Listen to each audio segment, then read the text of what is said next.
Hello, friends. Welcome to Storycraft. On this channel, you will enjoy world top stories. Let's view the video.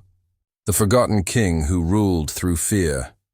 The Rise of a Ruthless Monarch in a time when empires were forged by blood and betrayal. A forgotten kingdom stood on the edge of the world, shrouded by mist, protected by mountains, and ruled by silence. This land had no name in modern maps and no glory in today's history books. But once, it was feared across continents, ruled by a man whose name inspired nightmares. His name was King Monarch the Black. Monarch was not born of royal blood. He was a war orphan, raised among mercenaries, taught to kill before he could read, and hardened by the cruelty of survival. When the old king died without an heir, the realm descended into chaos. Noble houses fought like rabid wolves, desperate to claim the crown. But from the shadows, Monarch emerged, not as a nobleman, but as a conqueror. In just 2 years, he carved a path through the nobility, eliminating rival houses with brutal precision. Assassinations in the dead of night, poisonings during grand feasts, entire bloodlines vanished, erased from existence. People whispered of a dark force guiding him, a pact with ancient powers sealed in blood.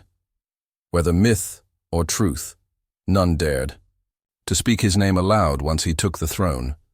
Monarch crowned himself beneath a sky blackened by storm clouds, the throne room lit only by torches burning green flame. There was no coronation music, no cheers, only silence and fear. He abolished the old council, executed former allies, and replaced every guard with soldiers loyal only to him. A new symbol flew above the castle, a skull crowned with iron thorns. What set Monarch apart was not just his violence, but his mastery of fear. He understood that terror could bind people more tightly than love ever could. Laws were rewritten. Speaking against the crown meant losing your tongue. Hiding gold from taxes meant losing your hands. Every citizen was marked with a number burned into their wrist. One kingdom, one ruler, one law. But behind his iron rule, whispers began. Some said Monarch had found something hidden beneath the palace. A relic, a book, a curse, no one knew. But from that day his eyes seemed darker, his voice colder, his rage more inhuman. The rise of Monarch was no accident. It was a storm, ruthless, calculated, and impossible to stop. But with every throne built on fear, a reckoning waits in silence. And soon, silence would begin to stir. Whispers in the shadows of the throne, even in a kingdom ruled by terror, secrets always find a way to breathe. Years passed under King Monarch's reign, and the people learned to smile with empty eyes. Streets were quiet, markets hushed. The laughter of children vanished like smoke. Monarch's spies, cloaked in black, faces hidden, watched everything. Every innkeeper, every merchant, every priest could be an informant. Trust died first in the Forgotten Kingdom, but not everyone bowed. In the crumbling outskirts, beyond the capital's reach, stories began to rise. Tales of a masked figure appearing under moonlight, helping prisoners escape, carving strange symbols into palace walls, and leaving a single word behind in blood-red paint. Remember. Monarch grew restless. He ordered sweeping raids, burned entire villages where whispers spread, and offered gold for the traitor's head. Yet the symbols kept appearing, inside locked chambers, on royal banners, even etched into the royal mirror. Fear had become a two-edged sword. And now, someone else wielded it. Inside the palace, Monarch's paranoia festered like rot. He trusted no one, not even his own generals. His court magician vanished without explanation. The royal historian was found dead, pages from the kingdom's ancient archives torn and burned. Something, or someone, was digging into the past. Monarch tried so hard to erase. Then came the nightmare. Witnesses claimed Maldrick woke screaming, his skin pale, eyes bloodshot. He ordered the royal chapel sealed, its priest exiled, its holy relics destroyed. And from that night forward, thunder cracked above the castle every time he sat upon his throne, as if the skies themselves had turned against him. Beneath the palace, a secret chamber was discovered by a servant, a door that had never existed before. It led downward to a hidden library of forbidden texts, books written in ancient tongues, maps that showed the kingdom before Maldrick ever existed. One book had a page marked by an obsidian dagger, its title, The King That Never Was. Guards who entered the chamber never returned. The door was sealed again, by Maldrick himself. But the whispers only grew louder. A resistance began to form, not of swords and shields, but of stories, secret gatherings by firelight, old songs sung in hidden cellars, children naming stars after the kings that came before.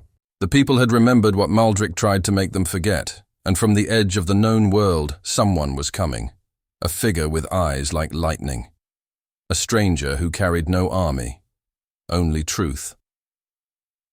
The shadows within the throne room had begun to move, and the king who ruled through fear was beginning to fear something himself.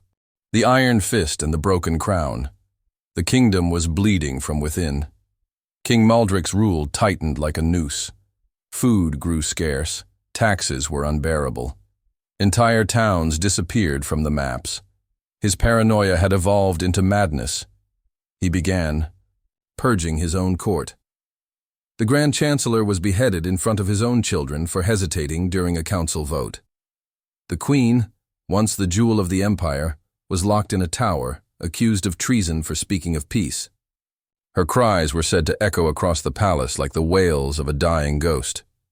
The king's soldiers, known as the Black Guard, became more beast than man.